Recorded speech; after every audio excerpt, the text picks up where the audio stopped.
कैसा होगा अगर किसी भौरे को हम मछली के रूप में जानने लगे? क्या आपने कभी किसी भौरे को मछली कहा है?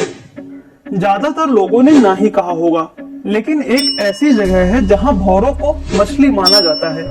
हाल ही में अमेरिका के कैलिफोर्निया राज्य में एक कोर्ट ने फैसला सुनाया है कि कुछ खास परिस्थितियों में बम्बल बी भौरों को मछली माना जा सकता है।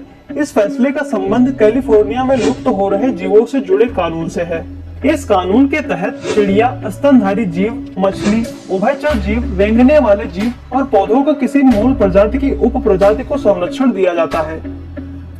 कई जन अधिकार समूह के लोग बम्बल बी की कुछ प्रजातियों को संरक्षित जीवों का दर्जा दिलाना चाहते थे, इसीलिए उन्होंने कोर्ट में याचिका डाली थी। 2020 में कोर्ट ने फैसला सुनाते वक्त कहा कि कानून के तहत मछली की जो परिभाषा तय है उसमें केवल पानी में रहने वाले बिना रीढ़ की हड्डी वाले जीव आते हैं। अब कैलिफोर्निया कोर्ट ने इसे खारिज कर दिया है और जहां तक कानून का सवाल है तो बम्बल बी को मछली माना जा सकता है। इस फैसले के कारण बम्बल बी के संरक्षण की कोशिशों को मजबूती मिलेगी। बम्बल बी पर्यावरण के अच्छे पॉलिनेटर्स में से एक है। ये ठंडे और हल्के नम वाले इलाके में पाए जाते हैं। 2020 में जनरल साइंस में छपी एक रिपोर्ट के मुताबिक 20वीं सदी में बम्बल बी के दिखने की संभावना में लगभग 30% से ज्यादा की कमी आई है। शोध के अनुसार जलवायु परिवर्तन के कारण तापमान और बारिश में हुआ इजाफा बम्बल बी की सहन शक्ति से ज्यादा है।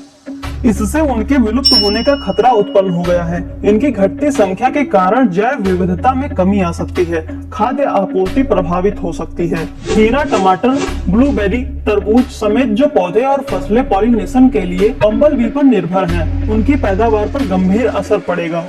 जलवायु परिवर्तन के अलावा कीटनाशकों का बढ़ता इस्तेमाल भी बम्बल बी की घटती आबादी का जिम्मेदार है।